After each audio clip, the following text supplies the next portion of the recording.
नमस्कार, स्वागत है आप सभी का हमारे YouTube channel target for success में। कैसे हैं आप सभी? आशा करते हैं कि आप सभी स्वस्थ होंगे एवं आपकी सबकी पढ़ाई लिखाई अच्छे से चल रही होगी। रिवीजन के साथ साथ आप अपनी तैयारी अच्छे से कर रहे होंगे। देखिए, जैसा कि आप जानते हैं कि आपका पेट का एग्ज़ाम भी अक्टूबर में प्रस्तावित है।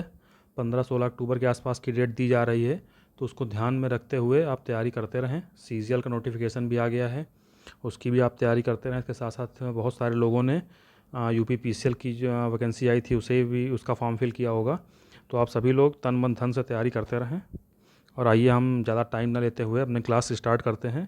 तो हम ज्योग्राफ़ी पढ़ रहे थे। ज्योग्राफ़ी में हमने पहले लेक्चर के माध्यम से सबसे पहले हमने भारत का सामान्य परिचय पढ़ा था। दूसरे टॉपिक पे हम पढ़ रहे थे भारत का भौतिक प्रदेश, भारत के भौतिक प्रदेश। तो उसी क्रम में आज हमको उत्तर भारत का विशाल मैदान जो कि है उसके बारे में पढ़ना था।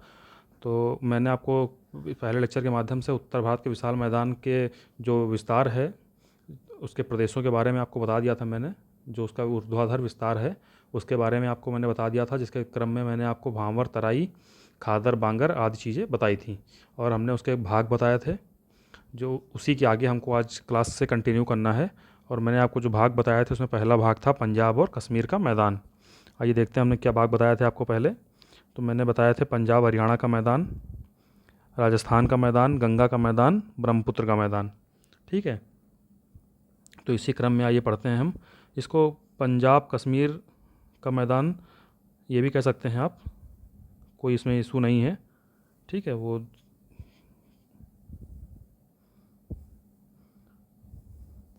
पंजाब कश्मीर का मैदान भी कह सकते हैं, इसके साथ साथ इसको हरियाणा का भी कह सकते हैं। ऐसा कोई इसमें इशू नहीं है। ठीक है, तो इसके बारे में हम पढ़ना स्टार्ट करते हैं।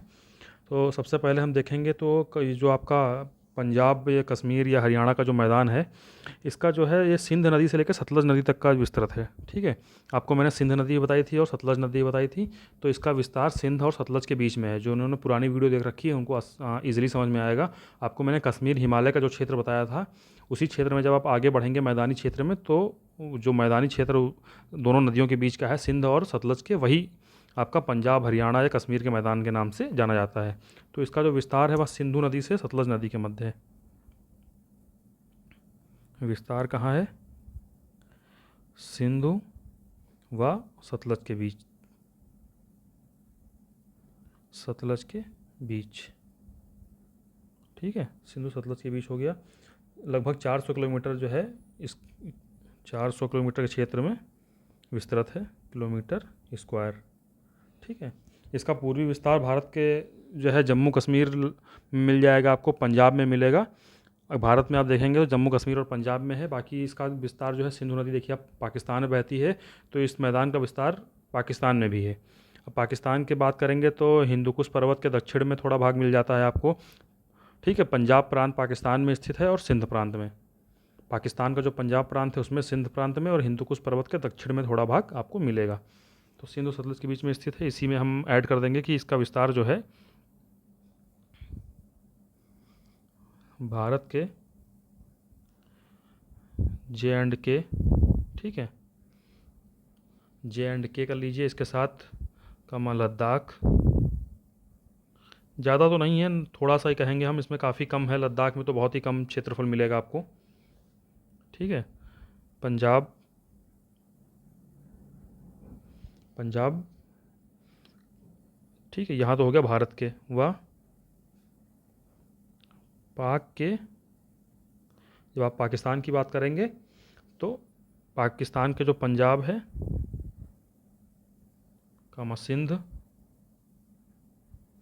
व हिंदुकुश पर्वत के दक्षिण में,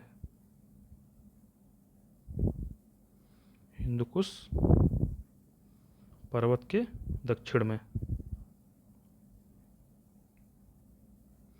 जो हिंदुकुश पर्वत है ये भी आपका जो आपकी जो हिमालयन रेंज है इन्हीं का विस्तार है, ये याद रखिएगा आप।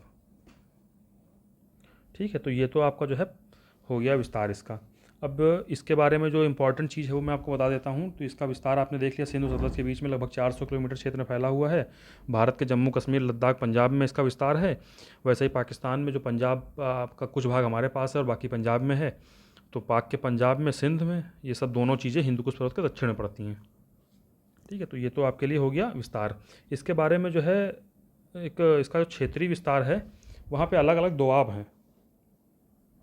जो नदियाँ बहती हैं, दोआब कहते हैं। दो नदियों के बीच का जो सिंचित क्षेत्र होता है नदियों के जल से, वह अत्यधिक उपजाऊ क्षेत्र होता है, उसे दोआब कहते हैं। दो मतलब तो दो जान ही रहे हैं, आब मतलब जल होता है। तो दो नदियों के जल से जो सिंचित क्षेत्र होता है उसको हम दोआब के नाम से जानते हैं।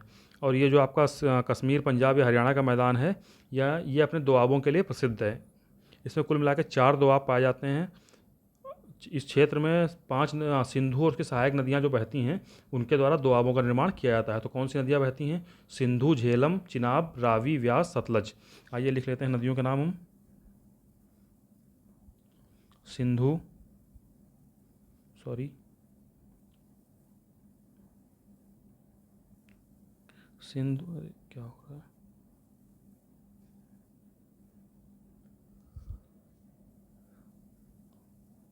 सिंधु, झेलम, चिनाब, ठीक है, रावी, व्यास, सतलज, ये आपकी नदियाँ इस क्षेत्र में बहती हैं। तो कितनी नदियाँ हो गई? 1 2 3 4 5 और 6 नदियाँ ये हो गई। इनको सिंधु व उसकी सहायक नदियाँ कहा जाता है। तो ये जो नदियाँ हैं, यह जब बहती हैं तो इनके द्वारा सिंचित क्षेत्र को हम दोआब के नाम से जानते हैं और इनके अलग अलग नाम दिए गए हैं। तो जैसे कि आप सिंधु और झेलम नदी का देखेंगे, तो सिंधु और झेलम नदी के बीच में जो दोआब स्थित है उसको हम क्या कहते हैं? उसको हम कहते हैं सिंधु सागर दोआब। सिंधु सागर दोआब। जैसे गंगा जमुना का दोआब बहुत फेमस है, वैसे ही ये दोआब भी बहुत फेमस है। मैं चलिए आपको एक फिगर के माध्यम से दोआब बताने की कोशिश पहले करता हूँ। देखिए, चलिए मानिए कि आपकी ये नदी सिंधु नदी ऐसे बह रही है, ठीक है।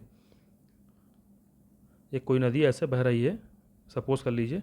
दूसरी नदी इधर से कहीं से भी आती है, इसमें मिल जाती है, ठीक है। तीसरी नदी ये ऐसे मिल गई इसमें आके, ठीक है। कोई एक नदी ऐसे मिल गई इसमें आके। तो अब देखिए, यहाँ से ये नदी है, इस नदी से कुछ नहरें निकली होंगी या इसकी सहायक नदियाँ होंगी जो इस क्षेत्र में प्रवाहित होती होंगी। इस ऐसा ही इससे कुछ होगा, जो इधर नहरें जाती होंगी या नदियाँ जाती होंगी। इस प्रकार इधर भी होगा कुछ ना कुछ, इनसे भी इधर की कुछ नहरें, नदियाँ प्रवाहित होती होंगी। जो बड़ी नदियाँ मैं बता रहा हूँ, जो मेन नदियाँ हैं, बड़ी नदियाँ, ये सहायक छोटी छोटी नदियाँ हैं, या नहरें कह सकते हैं आप इनको। ये इधर से निकली। तो अब ये जो क्षेत्र है इनका बीच का, ये वाला क्षेत्र, इसको सिंचाई के लिए पर्याप्त मात्रा में जल उपलब्ध होगा। तो जाहिर सी बात है कि यहाँ पे जो कृषि का कार्य होगा वह उन्नत अवस्था में होगा। तो इसी क्षेत्र को हम दोआब कहते हैं। दोआब। दोआब का मतलब ही होता है दो नदियों के जल से सिंचित क्षेत्र। अब ये देखिए, इधर से भी सिंचित है, इधर से भी सिंचित है। इसका इधर से भी सिंचित है, ये इधर से भी सिंचित है और इधर से भी सिंचित है। ऐसे ही क्षेत्र सेम इधर है, इधर से भी सिंचित, इधर से भी सिंचित। तो यह क्षेत्र जो है यह कृषि कार्य के लिए अत्यधिक उपयोगी होता है। चलिए आगे हम बात करते हैं। तो सिंधु सागर दोआब हो गया सिंधु और झेलम नदियों के बीच, ठीक है। चलिए आगे देखते हैं। फिर हमारी बात आती है छाछ दोआब। तो झेलम और चिनाब नदियों के बीच जो दोआब स्थित है इसको हम कहते हैं छाछ। छाछ दोआब स्थित है यहाँ पे। और आगे हम चलेंगे। अब चिनाब और रावी के बीच की बात करेंगे तो ये हो गया रचना दोआब, ठीक है। इसका नाम रचना दोआब है। ये सब एग्ज़ाम में कई बार पूछे गए हैं, तो इससे आप मोस्ट इंपॉर्टेंट टिक करेंगे, ठीक है। अब आप बात करेंगे जब आपका छाछ हो गया, रचना हो गया चिनाब और रावी के मध्य, ठीक है। अब रावी और व्यास मध्य के बीच बात करेंगे तो रावी और व्यास के बीच बारी दोआब। क्या हो गया? बारी दोआब। और व्यास और सतलज के बीच की बात करेंगे तो इसको क्या कहेंगे हम? विष्ट दोआब। विष्ट दोआब। तो यह दोआब क्षेत्र है, इनको आप याद रखेंगे। नदियों का नाम जरूर याद रखेंगे। सिंधु सागर दोआब, सिंधु व झेलम नदियों के बीच। छाछ दोआब, झेलम व चिनाब नदियों के बीच। रचना दोआब, चिनाब और रावी नदियों के बीच। बारी दोआब, रावी और व्यास नदियों के बीच। विष्ट दोआब, व्यास व सतलज नदियों के बीच। इन नदियों का क्रम भी याद रखिएगा। हालांकि अभी किसी पीसीएस और आरओ के एग्ज़ाम में पूछा गया है। बाकी कभी भी अगर कोई आयोग अच्छा क्वेश्चन बनाता है तो यहाँ से क्वेश्चन वो जरूर उठाएगा, तो इसलिए आप याद रखेंगे इसको। थोड़ा सा इनका क्रम भी आप अपने साथ याद रखिए, ठीक है। बाकी इसमें ज़्यादा कुछ अब इसके अलावा इंपॉर्टेंट नहीं बचता है। आइए चलते हैं अब हम अगले अपने मैदान पे, जो कि हमारा कौन सा है, आइए देख लेते हैं हम। राजस्थान का मैदान, ठीक है। आप दोआब आपको समझ में आ गया होगा मुझे उम्मीद है। आगे चलते हैं, राजस्थान के मैदान की बात करते हैं हम। राजस्थान का मैदान, चलिए राजस्थान के मैदान की बात करेंगे तो कहाँ पर स्थित है, इसकी स्थिति क्या रहने वाली है। तो इसकी स्थिति के बारे में जब आप बात करते हैं तो यह जो आपका अरावली पर्वत है, अरावली पर्वत के आसपास जो है पश्चिमी क्षेत्र में उसके यह स्थित है। तो ये अरावली के पश्चिम में जो स्थित है, ये अर्ध शुष्क और शुष्क जलवायु से युक्त मैदानी क्षेत्र है। ये आपने देखा ही होगा, वहाँ पे हमारा रेगिस्तानी क्षेत्र है, तो वह अर्ध शुष्क और शुष्क जलवायु से युक्त मैदानी क्षेत्र है। वह सिंधु की, ये जो आपका राजस्थान का मैदान है, ये जो सिंधु की सहायक नदियाँ हैं इनके द्वारा जो मिट्टी लेके जलोढ़ मिट्टी लाई गई है उनसे निर्मित है। ठीक है, अब ये थोड़ा थोड़ा हरियाणा क्षेत्र में भी पाया जाएगा, आपका हरियाणा और राजस्थान में पाया जाएगा। इसको आप जो आपने यहाँ पे हरियाणा लिखा है, देखिए ये हरियाणा है। कुछ भाग तो आपका जो है ये आप हरियाणा का इसके साथ भी जोड़ सकते हैं, राजस्थान के साथ भी। ठीक है, आप हरियाणा को जो है चाहे तो आप कुछ भाग आपका पंजाब के साथ मिलेगा, हरियाणा का जो है दो भागों में बांट सकते हैं आप, कुछ भाग आप पंजाब के साथ रखेंगे और यहाँ राजस्थान के साथ भी रखेंगे। ठीक है, तो इसका जो है जो आपके राजस्थान के मैदान का विस्तार है या हरियाणा मैदान में भी आपको मिलेगा, और इसके साथ साथ इसका कुछ भाग आपको गुजरात में भी मिलेगा। जो इस तरह का जो है मैदान है वह गुजरात में भी आपको देखने को मिलेंगे। तो अरावली से जो है, जो अरावली से संलग्न अर्ध शुष्क जो मैदानी प्रदेश है वह स्थानीय रूप से यहाँ पे बांगड़ कहलाता है। बांगड़ मैंने आपको पढ़ाया था, जहाँ पे ऊपरी जो धीमे धीमे फसल लेते लेते अनुपजाऊ हो गई है मिट्टी, तो उसे हम बांगड़ कहते हैं। तो राजस्थान का जो मैदानी क्षेत्र है यह काफ़ी कुछ जो है एक तो मैंने पहले बताया आपको शुष्क और अर्ध शुष्क अवस्था में है, जलवायु वहाँ की शुष्क है, तो ज़्यादा कृषि कार्य संभव नहीं है वहाँ पे, और वहाँ की जो स्थानीय भाषा में हम वहाँ पे उसे बांगड़ कहते हैं। ठीक है, तो ये आपको समझ में आ गया होगा। बाकी ज़्यादा कुछ इसमें इंपॉर्टेंट आपके लिए नहीं है। और ये आपको अरावली पर्वत के बारे में मैं आपको अभी अलग से पढ़ाऊँगा। अरावली पर्वत चूँकि जो हमारी पवना जो उसके स्थिति है वो पवनों के समांतर है, जो हमारी मानसूनी पवनें आती हैं वो उनके समांतर स्थित है, तो वह उनके लिए अवरोध नहीं बन पाता, जिससे वहाँ पे वर्षा नहीं हो पाती है।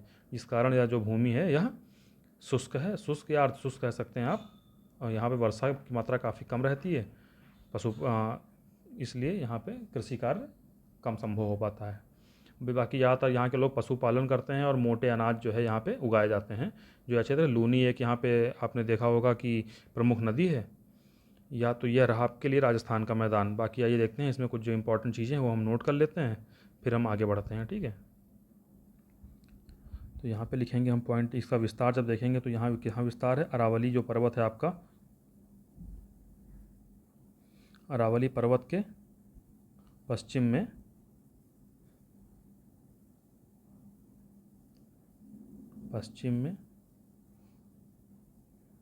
अवस्थित है। ये अवस्थित शुष्क या अर्ध शुष्क मैदान, शुष्क ऑब्लिक अर्ध शुष्क।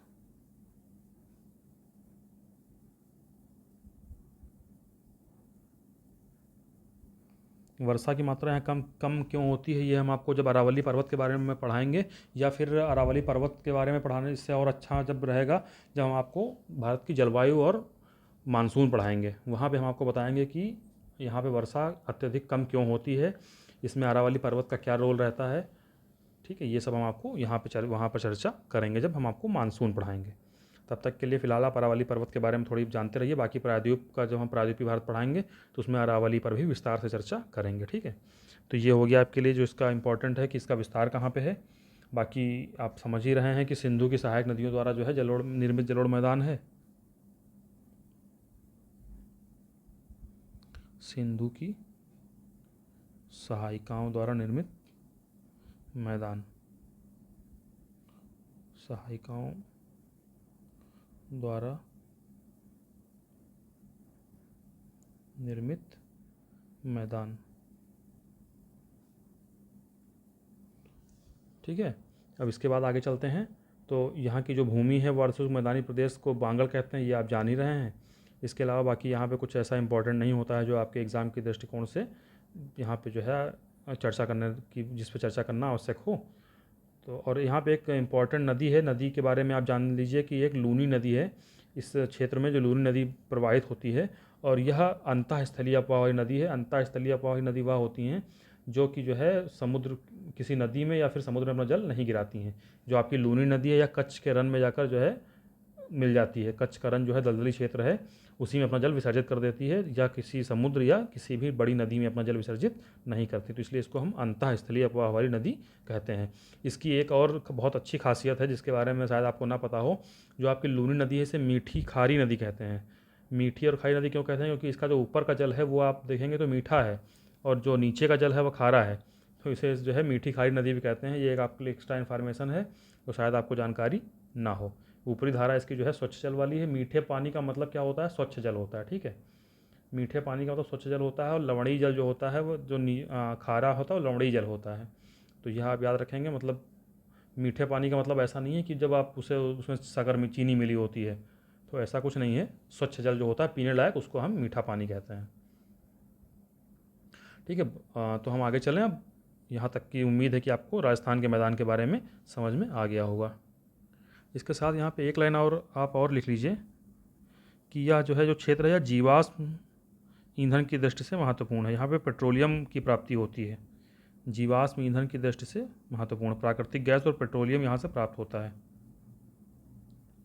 की दृष्टि से महत्वपूर्ण है। और कई तरह के जो है खनिज भी प्राप्त होते हैं यहाँ से, महत्वपूर्ण है, ठीक है। चलिए यहीं पे आप जो है जीवाश्म ईंधन व खनिज, ये भी यहाँ पे ऐड कर लीजिएगा आप।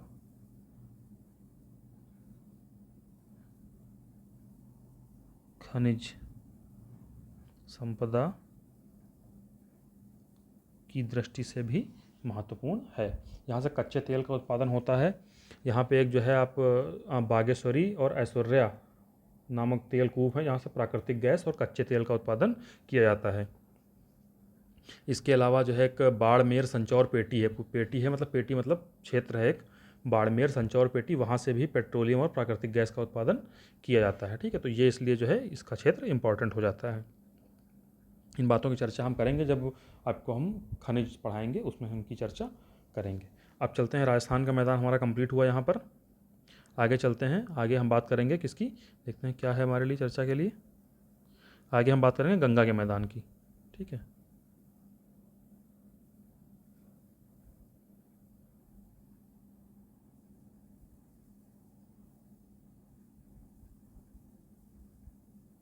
गंगा का मैदान, ठीक है।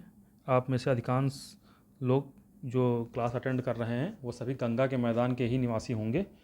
तो गंगा के बारे में जो है, गंगा उत्तर में शिवालिक श्रेणी से निकलती है। ये मैंने आप शिवालिक श्रेणी को काटते हुए आपके हिमालय पर्वत से निकलती है। गंगोत्री और गोमुख जो है इसका उद्गम क्षेत्र है। तो आइए देखते हैं आगे गंगा का मैदान कहाँ से शुरुआत होता है। तो उत्तर में आपने, जब मैंने आपको शिवालिक पढ़ाया था, जब मैं हिमालय की चर्चा कर रहा था, तो उत्तर में शिवालिक और दक्षिण में विंध्य पर्वत है। विंध्य पर्वत आपको अभी नहीं पढ़ाया आपने, अभी आगे आने वाली क्लास में पढ़ेंगे आप। तो उत्तर में शिवालिक और दक्षिण में जो विंध्य पर्वत है, विंध्य पर्वत के साथ साथ आप आगे बढ़ेंगे तो आपको हजारीबाग और राजमहल की पहाड़ियाँ मिलेंगी। तो इनके क्षेत्र में यह अवस्थित है। आप अगर मान लीजिए एक मोटा मोटा आप देखते हैं कि कहाँ पे स्थित है, तो चलिए मैं आपको मैप के माध्यम से बताने की कोशिश करता हूँ। ये हो गया हमारा प्यारा भारत, ठीक है।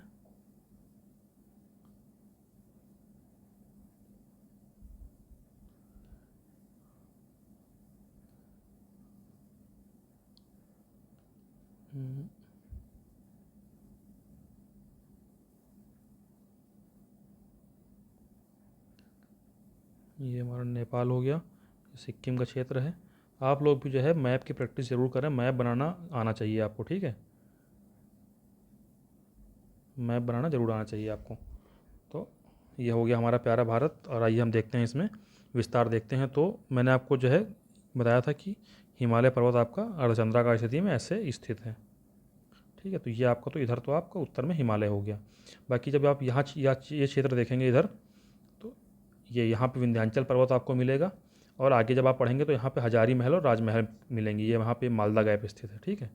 ये मालदा गैप है।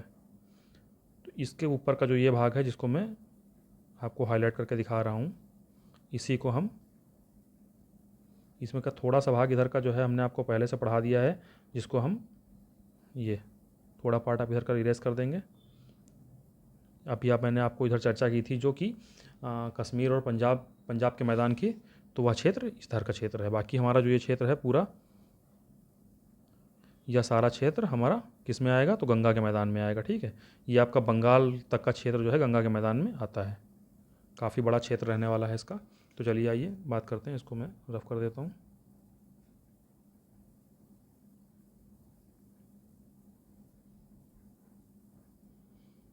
जब हम चर्चा करें गंगा के मैदान की, तो मैंने आपको इसका विस्तार दिखा दिया कहाँ से कहाँ तक है। आइए हम लिख लेते हैं। तो उत्तर में शिवालिक, उत्तर में शिवालिक कामा दक्षिण में विंध्य, दक्षिण में विंध्य, उत्तर में शिवालिक दक्षिण में विंध्य, हजारीबाग,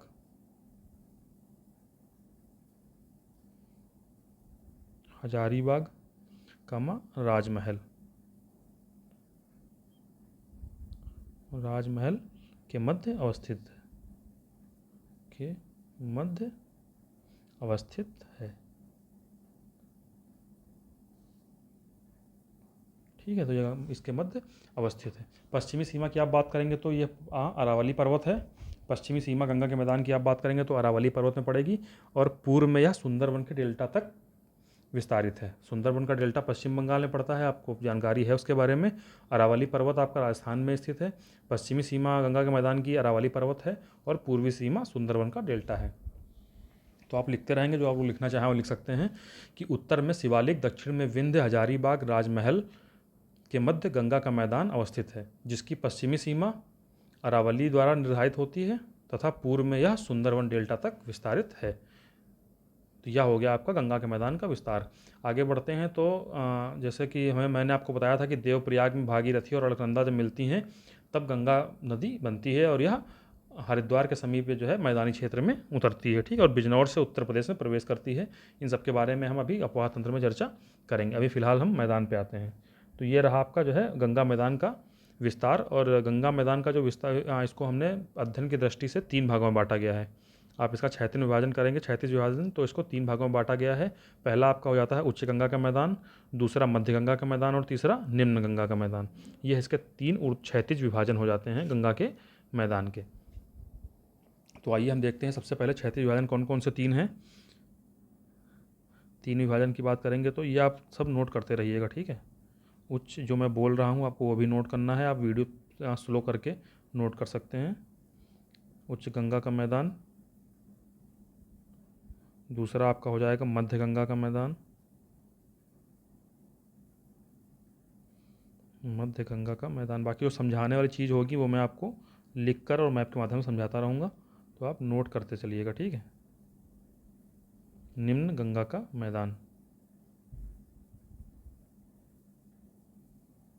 चलिए आगे बढ़ते हैं। तो जब हम बात करेंगे उच्च गंगा के मैदान की, तो उच्च गंगा के मैदान को मैंने आपको बताया कि जो है ये यमुना और गंगा नदियों के मध्य विस्तृत मैदान है। यह यमुना और गंगा नदियों के मध्य पश्चिमी जो क्षेत्र में, पश्चिमी उत्तर प्रदेश का जो क्षेत्र है, यहाँ पर इसका विस्तार पाया जाता है। तो उच्च गंगा के मैदान की आप बात करेंगे तो इसका विस्तार कहाँ पाया जाता है, तो इसका विस्तार आपको पश्चिमी उत्तर प्रदेश में देखने को मिलेगा। इसके बाद अगर हम इसकी बात करेंगे उच्च गंगा के मैदान की, तो यहाँ इसको भी 2 क्षेत्रों में विभाजित हम कर सकते हैं। उच्च गंगा के मैदान को भी उच्च गंगा का मैदान, तो उच्च गंगा के मैदान की हम अगर चर्चा करेंगे तो इसके भी 2 भाग आप देखते हैं। इसके अंतर्गत एक तो रुहेलखंड का मैदान है। उच्च गंगा के मैदान के अंतर्गत अगर आप बात करेंगे तो रुहेलखंड का मैदान, रुहेलखंड का मैदान, और दूसरा जो है वह क्या है, अवध का मैदान, अवध का मैदान। तो रुहेलखंड का मैदान जो है आप बात करेंगे तो यह रुहेलखंड का जो है आप पश्चिमी यूपी है, एनसीआर क्षेत्र या बरेली, मुरादाबाद, बिजनौर के आसपास का जो मैदान है इसे हम रुहेलखंड के मैदान के अंतर्गत रखते हैं। नेपाल की सीमा से लगा हुआ है, नेपाल की सीमा से लगा हुआ है। यहाँ पर रोहिला जनजाति के नाम पर इस क्षेत्र का नाम रुहेलखंड पड़ा है। जो लोग बरेली, मुरादाबाद के आसपास के रहने वाले होंगे उनको जानकारी भी अच्छी तरह से होगी। ठीक है, तो यह जो है गंगा यमुना नदियों के विशाल प्रवाह से इसका निर्माण हुआ है। रुहेलखंड के मैदान का, यह आपका पश्चिमी जो आपका एनसीआर क्षेत्र हो गया, पश्चिमी यूपी हो गया, वहाँ पर इसका विस्तार देखने को मिलता है। बाकी बहुत ज़्यादा इससे आपको के बारे में क्वेश्चन इसके बारे में क्वेश्चन आपसे नहीं पूछा जाएगा। आइए बात करते हैं अवध के मैदान की। तो जब हम बात करेंगे अवध के मैदान की, तो रुहेलखंड के मैदान से थोड़ा पूर्व की ओर हम और चलेंगे तो यह मैदान जो है अवध का मैदान कहलाता है। गंगा और उसकी सहायक नदियों द्वारा जो जलोढ़ मिट्टी लेके आई गई है, उनसे इसका निर्माण हुआ है। विस्तार की बात करेंगे तो अवध के मैदान का विस्तार आपको मिलेगा लखनऊ में मिलेगा, फैज़ाबाद, वाराणसी, कानपुर, इन क्षेत्रों में जो मैदान का है वो हम अवध का मैदान कहते हैं। ठीक है, जब आप ये रुहेलखंड मैदान से आप आगे बढ़ जाएंगे थोड़ा सा गंगा नदी के सहारे सहारे, तो आपको जो मैदान मिलेगा उसे हम अवध का मैदान कहते हैं। गंगा और उसकी सहायक नदियों द्वारा, लाइक जैसे गोमती भी गंगा की सहायक नदी है, लखनऊ में इसका विस्तार देखने को मिलता है अवध के मैदान का, लेकिन गंगा नदी का प्रवाह क्षेत्र लखनऊ में नहीं है। जब लखनऊ में गंगा नदी का प्रवाह ना होगा, गोमती नदी का प्रवाह है, और गोमती नदी गंगा की सहायक नदी है, तो इसका भी हम गणना गंगा के मैदान में ही करेंगे। तो ये आपका लखनऊ का क्षेत्र, कानपुर का क्षेत्र, वाराणसी के आसपास का क्षेत्र जो है, ये है आपको अवध के मैदान के पास देखने को मिलेगा। अवध के मैदान से हम आगे बढ़ेंगे तो ये उच्च गंगा का मैदान समाप्त हो जाएगा और आगे हम देखेंगे मध्य गंगा का मैदान। तो आइए, मध्य गंगा का मैदान, इसमें सब कुछ लिखने वाला ही है, बाकी कुछ ज़्यादा कुछ समझने के लिए नहीं है, इसलिए मैं आपको बोल बोल के लिखवा दे रहा हूँ। मध्य गंगा का मैदान जो है आपको पूर्वी यूपी, जैसे आपका बलिया का क्षेत्र है, बलिया से, और पूर्वी यूपी जो है गाजीपुर बलिया का क्षेत्र, वहाँ से लेके बिहार तक फैला हुआ है। ठीक है, तो मध्य गंगा का मैदान यूपी व बिहार राज्यों में विस्तारित है। ये आपके लिए मध्य गंगा का रहेगा। इसमें मध्य गंगा के मैदान की कई भाग हैं, जिनके बारे में आपको जानकारी दे देता हूँ थोड़ी थोड़ी। तो ये पूर्वी उत्तर प्रदेश का मैदान हो जाएगा एक, तो पूर्वी उत्तर प्रदेश का मैदान, इसमें आपके जो पूर्वी उत्तर प्रदेश के जो ज़िले हैं, गंगा नदी और उसके सहायक नदियों द्वारा सिंचित क्षेत्र जो है वह इसमें हम रखेंगे। देखिए, जैसे आपका जो है बलिया हो गया, गाजीपुर हो गया, ये क्षेत्र आपके इसमें आएंगे। बनारस का क्षेत्र भी आप इसमें रख सकते हैं। अवध के मैदान में हालांकि मैंने आपको बताया था, लेकिन आप इसको मध्य गंगा का मैदान में भी इसको सम्मिलित कर सकते हैं। आप बनारस के आसपास का जो क्षेत्र है, गाजीपुर, बलिया हो गया, ये सब आप इसको मध्य गंगा के मैदान के क्षेत्र में रखेंगे। इसके साथ जो इसका दूसरा भाग है वह क्या है, वह है सारण का मैदान। ये सारण कहाँ पे है, सारण बिहार में पड़ता है, सारण का मैदान। ठीक है, इसका तीसरा जो है, तीसरा भाग मिथिला का मैदान, मिथिला का मैदान। ठीक है, और चौथा जो है इसका मगध का मैदान। ज़्यादा क्वेश्चन आपसे इनसे नहीं पूछा जाएगा, आप परेशान मत होइए, यहाँ से आपका क्वेश्चन नहीं आएगा। ठीक है, तो आइए हम मैप के माध्यम से आपको एक बता देते हैं, बताने की कोशिश करते हैं। देखिए, ये आपका उत्तर प्रदेश का मैप मैं बना दे रहा हूँ यहाँ पे।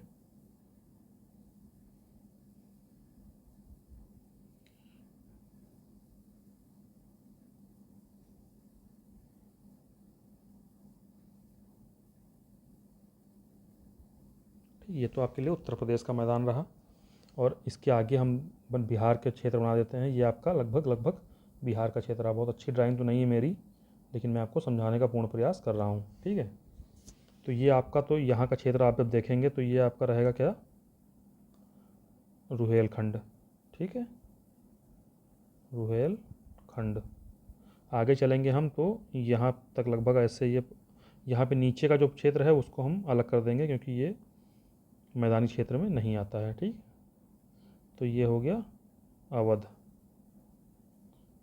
अवध का मैदान। चलिए आगे बढ़ते हैं। यह हो गया पूर्वी उत्तर प्रदेश का मैदान, पूर्वी यूपी का मैदान। आप इस फिगर को बना लीजिएगा, आपको इससे बहुत अच्छा समझ में आएगा।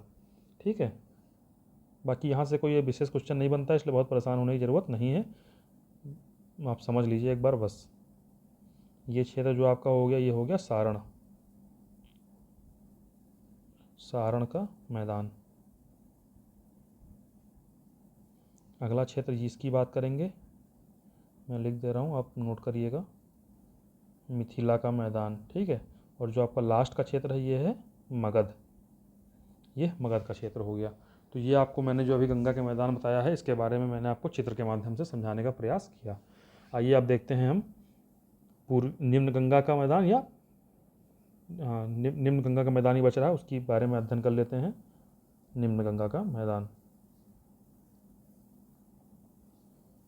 निम्न गंगा का मैदान, इसके विस्तार के बारे में आप देखेंगे तो इसका विस्तार कहाँ से मिलेगा, आप अपने यहाँ पे कल्पना करके देखिए कहाँ पे मिलेगा इसका विस्तार। तो इसका विस्तार जो है मुख्यतः पश्चिम बंगाल में आपको मिलेगा। ठीक है, निम्न गंगा का मैदान का विस्तार आपको पश्चिम बंगाल में मिलेगा और इसकी ढलान अत्यधिक है, इसकी ढलान बहुत ज़्यादा है, जिसके कारण जो है इसे लो लैंड ऑफ बंगाल भी कहा जाता है। ये आप याद रखिएगा। जो इम्पोर्टेंट चीज़ें हैं वो मैं लिख दे रहा हूँ। विस्तार पश्चिम बंगाल, ठीक, ढलान अत्यधिक होने के कारण, ढलान अधिक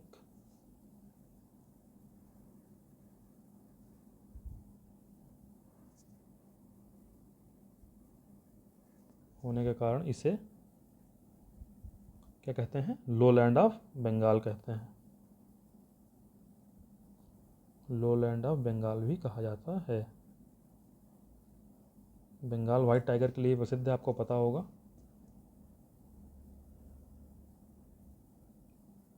एक पुस्तक भी है वाइट टाइगर, किसकी है कमेंट सेक्शन में बताइएगा। बहुत फेमस बुक है वाइट टाइगर, एग्ज़ाम में बहुत बार पूछी गई है। कमेंट सेक्शन में बताइएगा किसने लिखा है ये।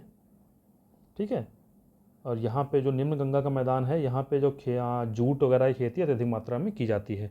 ठीक है, और जूट वगैरह की खेती यहाँ पे करते हैं, उसके साथ साथ मैंग्रोव वन पाए जाते हैं।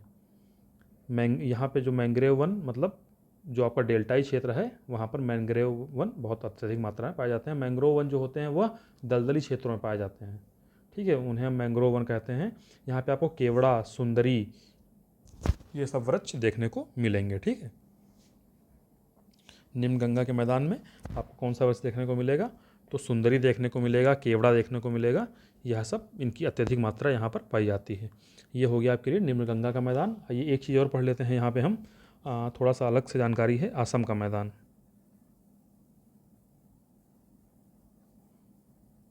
ये भी पढ़ना इम्पॉर्टेंट है, असम का मैदान। असम के मैदान के बारे में देखेंगे तो यह तीस्ता और ब्रह्मपुत्र नदियाँ जो हैं उनके द्वारा निर्मित वृहद और समतल मैदान है। तीस्ता और ब्रह्मपुत्र, हालांकि बहुत ज़्यादा क्षेत्रफल तो नहीं है, लेकिन ब्रह्मपुत्र और तीस्ता नदियों द्वारा निर्मित मैदान यह है और काफ़ी उपजाऊ मिट्टी पाई जाती है यहाँ पे। बागानी फसलों के लिए बहुत ज़्यादा यह महत्व रखता है। ठीक है, यहाँ पे आप देखेंगे तो आपको ओक, इरी, जो रेशम की किस्में हैं, इनकी खेती यहाँ पे, खेती मतलब उत्पादन यहाँ पे किया जाता है। ठीक है, इसके साथ यहाँ पे असमिया चाय, चाय के लिए जो है बहुत इंपॉर्टेंट है यह मिट्टी, तो असमिया चाय की खेती यहाँ पे की जाती है। बाकी रेशम के लिए ओक और इरी किस्म की जो रेशम है उसका यहाँ पे अत्यधिक मात्रा में उत्पादन इस मैदान के क्षेत्र में किया जाता है।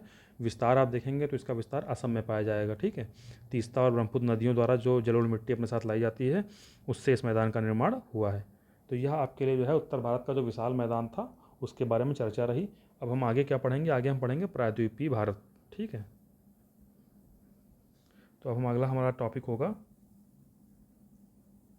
प्रायद्वीपीय उच्च भूमि। ठीक, प्रायद्वीपीय उच्च भूमि। प्रायद्वीपीय उच्च भूमि की अगर हम बात करते हैं तो इसके जो पार्ट्स है वो मैं आपको बता देता हूँ। इसको हम डिवाइड करते हैं कितने पार्टों में, तो इसको हम डिवाइड करते हैं 5 पार्टों में। ठीक है, 5 पार्ट्स हैं इसके।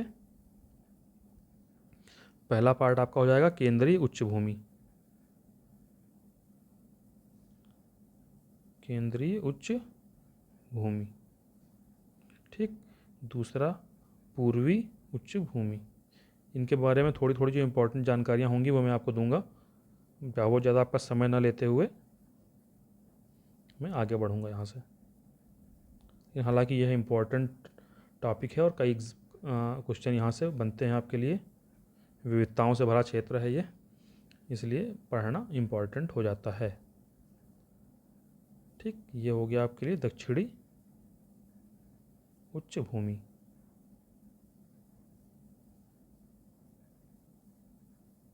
और इधर बात करेंगे तो घाट, पश्चिमी घाट और पूर्वी घाट, 2 का अध्ययन हम इसके बारे में इसके साथ करेंगे। ठीक है, तो यह आपके लिए प्रायद्वीपीय उच्च भूमि के विभाजन हो गया। तो चलिए अभी थोड़ी सी हम प्रायद्वीपीय उच्च भूमि के बारे में आपको थोड़ी सी जानकारी दे देते हैं, बाकी फिर इनके बारे में जो विस्तार से चर्चा हम अगली क्लास में करेंगे। जब आप प्रायद्वीपीय जो उच्च भूमि है या प्रायद्वीपीय पठार है, इसका भाग करेंगे तो यह एक लगभग, इसकी जो आकृति है वह एक त्रिभुज के भांति है। आपने देखा होगा मैप में कि यह जो आपका मैप बना देता हूँ, ये आपने देखा है कि जो भारत का ये वाला क्षेत्र है, ये आगे जाके मेघालय तक का क्षेत्र, यह प्रायद्वीपीय पठार के अंतर्गत आता है। तो इसकी जो आकृति है वह एक अनियमित त्रिभुज की भांति है। ठीक है, तो जो इसका आधार आप देखेंगे तो दिल्ली और राजमहल की पहाड़ियों के बीच, मैंने अभी जब आपको गंगा के मैदान के बारे में पढ़ा रहा था तो हमने बताया था आपको कि जो विंध्याचल श्रेणी है उसके दक्षिण में जो यह स्थित है। आप उत्तर की ओर जाएंगे तो आपको मैदान मिलेगा, उत्तर भारत का विशाल मैदान। जब दक्षिण की ओर आप आएंगे तो आपको प्रायद्वीपीय पठार प्राप्त होगा। ठीक है, तो और बाकी जब आप दक्षिण सीमा की बात करेंगे तो यह कन्याकुमारी है। ठीक है, और यह भाग है, यह सबसे प्राचीनतम है, भारत का प्राचीनतम भूखंड आपको मिलेगा। समुद्र तल से औसत ऊंचाई के बारे में बात करेंगे तो यह लगभग 600 से 900 मीटर तक है। और यह जो क्षेत्र है, यह आपने देखा होगा कि पर्वत तीन, इधर देखिए आप, यहाँ पे आपको क्या मिलेगा, यहाँ पे आपको मिलेगा पश्चिमी घाट, इधर पर्वत, इधर पूर्वी घाट, और यहाँ पे विंध्याचल, सतपुड़ा आदि पर्वत मिलेंगे। ठीक है, तो यह तीन तरफ से पर्वतों द्वारा घिरा हुआ क्षेत्र है। उत्तर में आप यहाँ पे इधर देखेंगे तो यहाँ पे अरावली पर्वत की स्थिति मिलेगी आपको। अरावली पर्वत के साथ साथ सतपुड़ा मिलेगा, विंध्याचल मिलेगी, पश्चिम में पश्चिमी घाट और पूर्व में पूर्वी घाट स्थित है। तो ये रहे आपके प्रायद्वीपीय पठार के बारे में कुछ जानकारी। ठीक है, बाकी इनका जो मैंने आपको इनके जो 5 भाग बताए हैं, इनके बारे में विस्तार से चर्चा हम अपनी अगली क्लास में करेंगे। और मैं प्रायद्वीपीय पठार के बारे में जो इंपॉर्टेंट चीज़ें हैं वो आपको नोट भी करा दूंगा। ठीक है, और उसके साथ साथ हम आगे बढ़ते जाएंगे। अगली क्लास में हमें जो इनके 5 भाग हैं इनको सबको समाप्त करने की पूरी कोशिश करेंगे। तब तक आप हमारे साथ बने रहिए और पुराने वीडियोस देखते रहिए, रिवीजन करते रहिए। और अगर आपको वीडियोस पसंद आते हैं तो आप उनको लाइक और सब्सक्राइब ज़रूर करते रहिएगा। तब तक के लिए धन्यवाद।